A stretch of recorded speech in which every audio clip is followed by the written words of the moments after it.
Hey there, welcome to Black Gumbo Southern Gardening. Today we're going to talk about seeds and how to garden with seeds, how to select seeds, why should you use seeds.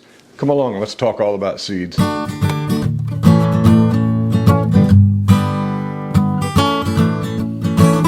have before me a collection of seed packets from seed companies that I use and seed companies that I don't really use that much. And I want to talk about gardening from seed.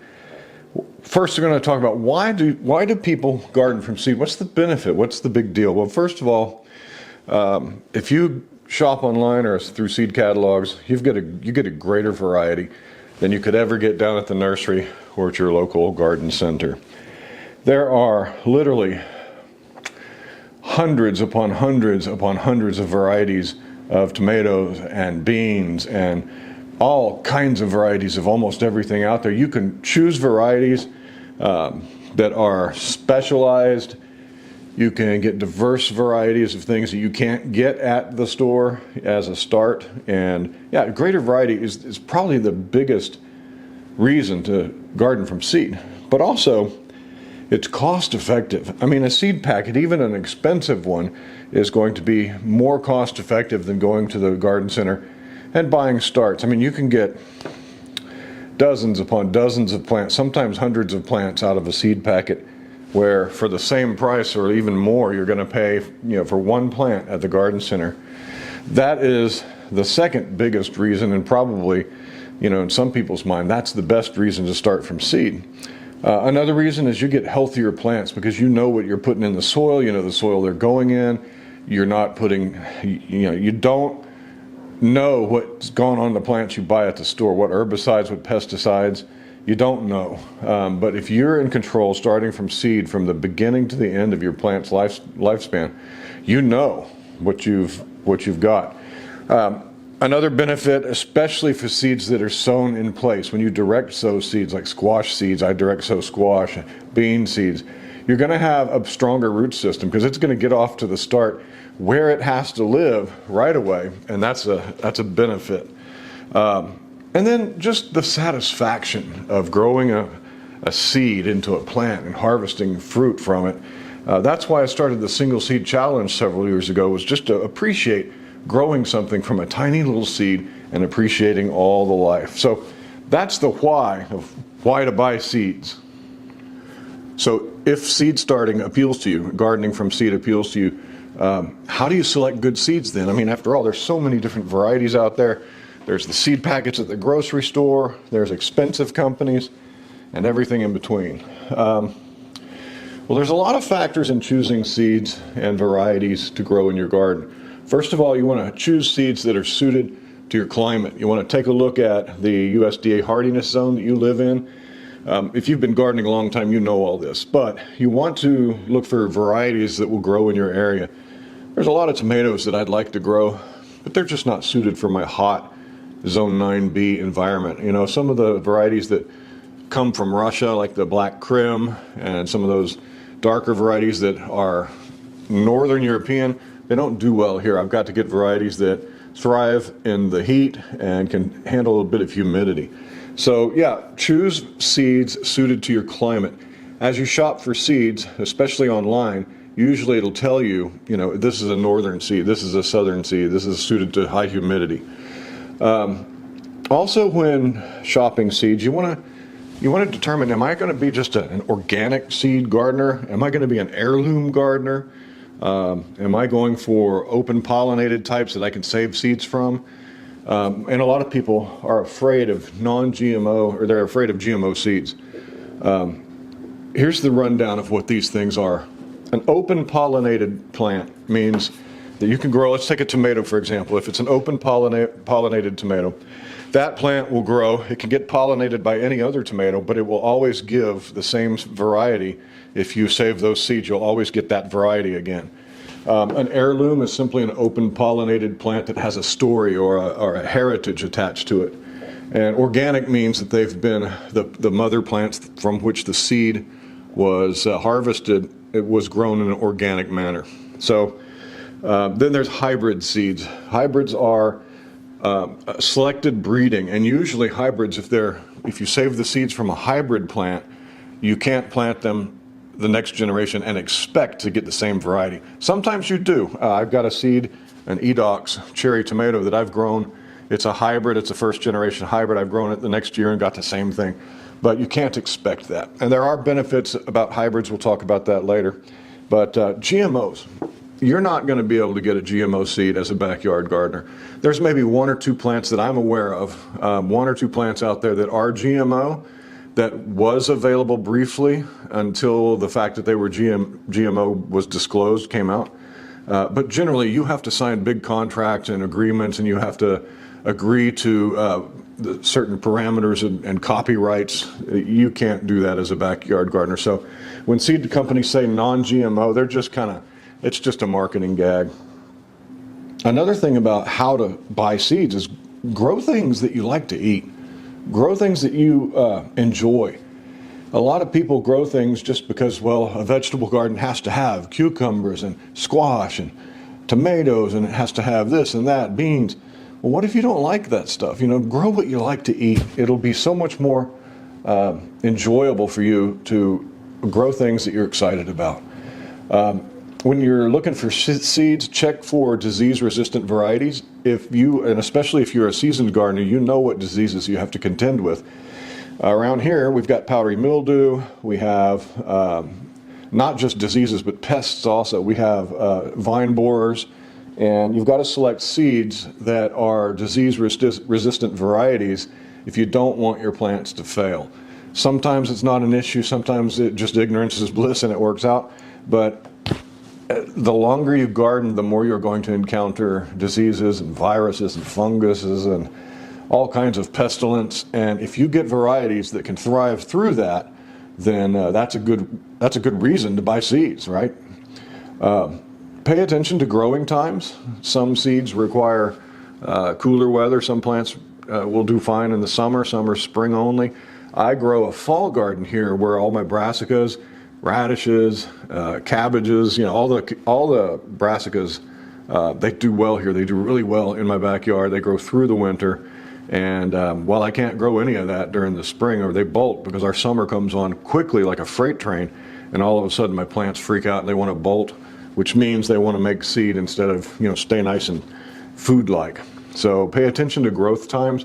Seed catalogs will give you, generally the better companies will tell you, this is more of a fall crop, this is more of a spring crop.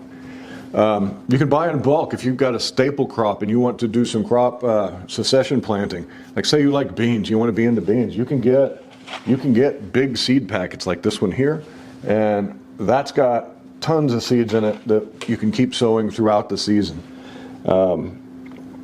Check the seed viability date. All these seed packets should have, some companies don't do it, but most of them do. They'll put a date on the packet. They'll say these seeds were prepared for this year, and don't sell them after this date, right? Because seeds are not all seeds are viable for indefinitely. Now some seeds will last a good long time. Bean seeds, any of the larger seeds, the pumpkin seeds, those will keep. I've got some 10-year-old cowpeas here that are still viable.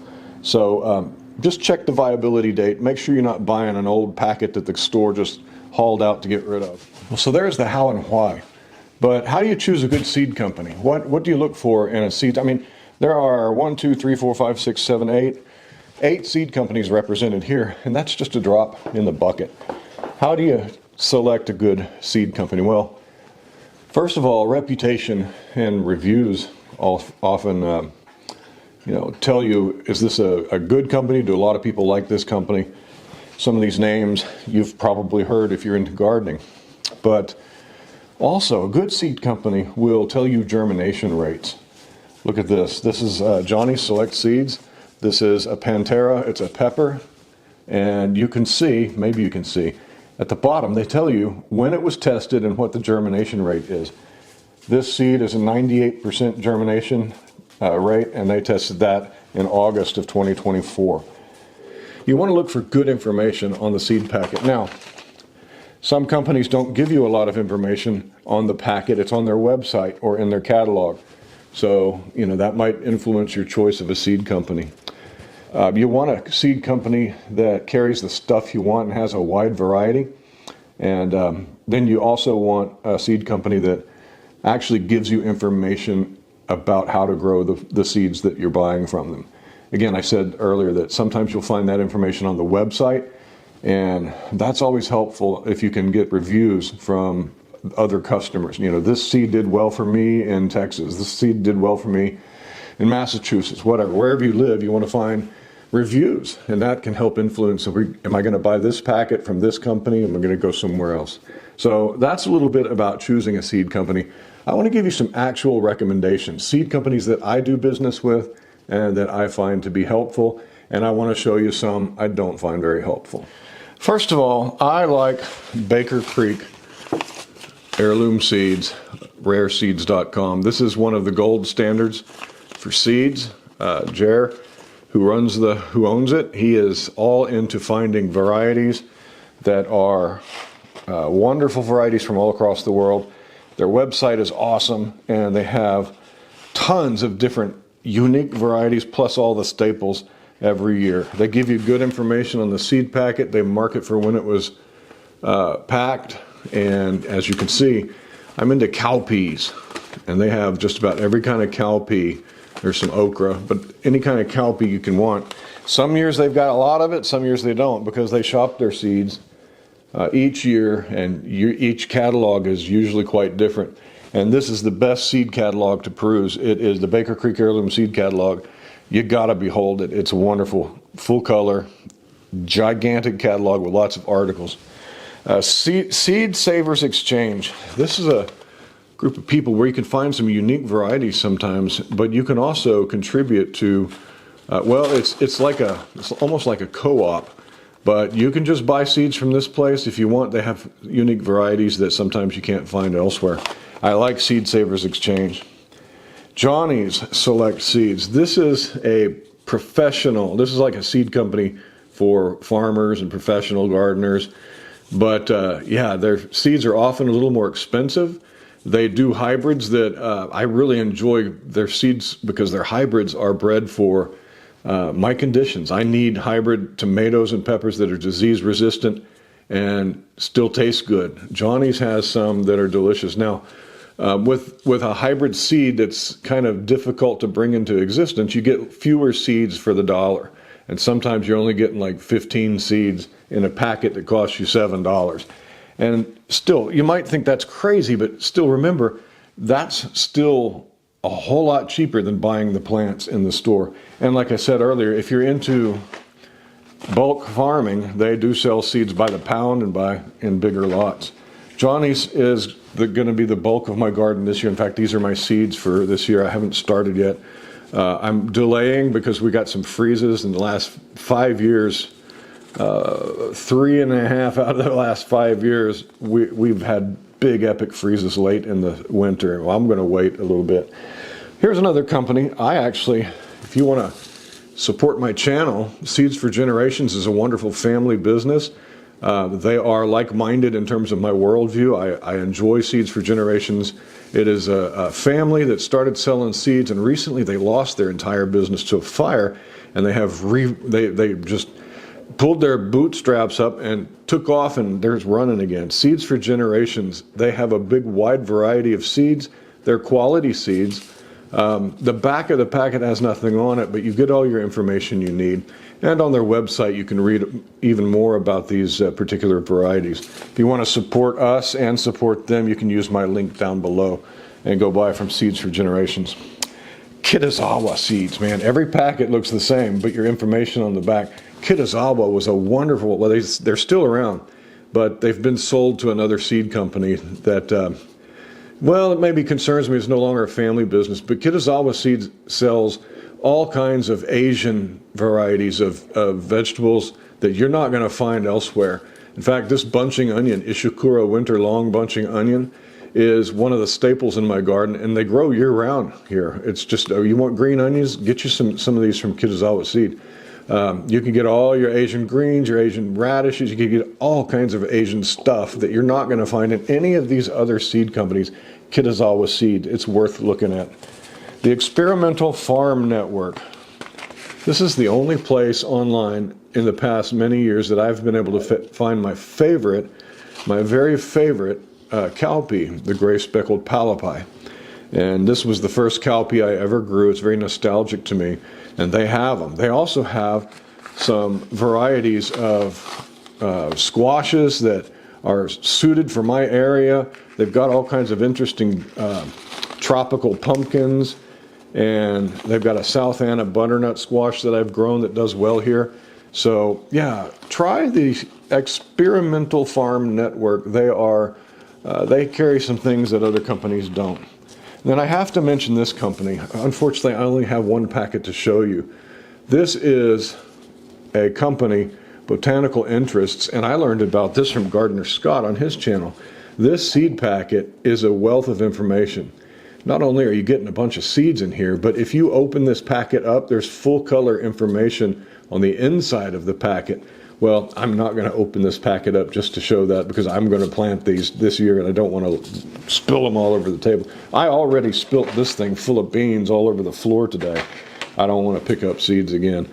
But yeah, give them a try. Now, here's some that you're probably familiar with because they're in grocery stores and at the Home Depot. And that is the Burpee seeds. Burpee, a decent company, been around for ages. You can grow good food with these, but I find they only carry like 5 or 6 different varieties of tomato and a few varieties of corn. They don't have a wide variety to pick from. You get what's on the shelf, and that's that. There's nothing wrong with these seeds, like I said, and they're cheap, but you don't get a big variety. So I'm not a big fan of these. I'll buy them if I catch a whim. Same thing with Fairy Morse. Fairy Morse is a very old seed company as well, and they do have organic options if you want that. But again, you're only going to get 5, 6, 7 different tomato varieties in the cardboard shelf, and that's all you have to choose from. Well, if you go to any of these other catalogs, you're going to get at least a couple hundred varieties of tomatoes to choose from. So these companies will sell you varieties that are popular, proven, and do well, but maybe not necessarily in your area.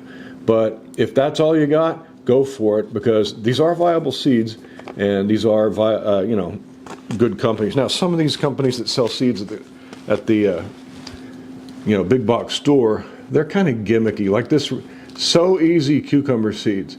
They're easy to handle and easy to see, and you can see them here. They've got this little clear window, and they've put a coating on the seeds and made them bright pink, and that's supposed to make them easier to see. Well, they're already white. I mean, you can see them just fine because they're white, and they're not any bigger than a cucumber seed with the coating on it. So what makes it more easy, to handle? It's a seed. Seeds are easy to handle. So that's just kind of gimmicky to me, and gimmicks like that, they've really turned me off. I bought this just so I could show you that this is a waste of money to me.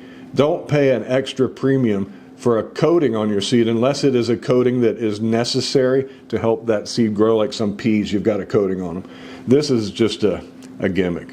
Well, those are just the seed companies that I'm currently buying from. I've also purchased in the past from a company called Tomato Fest. They're a little kind of slick in their advertising, but they have all kinds of tomatoes. I've bought from High Mowing Seeds. I've bought from Haas Tools. They've got some selections that no one else had. And yeah, so just shop around. There's so many options out there, but these are the ones that I use, and I truly can recommend Seeds for Generations because I love their business model and the family aspect of their business. And I love Johnny Seeds because they make the hybrids I need. Now we're going to go into planting seeds in the next video. I'm going to actually sow some of these and grow them indoors. If you've never done that, then stick around and watch for that video to come out. I do one every year of the same thing, and people seem to like it. So we're going to plant these seeds and grow them indoors for a season until we can put them out in the garden. I still have a lot of work in the garden to get it prepared for this year. So yeah. Thanks for joining me on Black Gumbo Southern Gardening. I'm glad you watched to the end. That was kind of a lecture, a boring long lecture about seeds, but hey, if we're gardeners, we like to talk about that stuff, right? Hey, I'll talk to you next time. Happy gardening. Take care.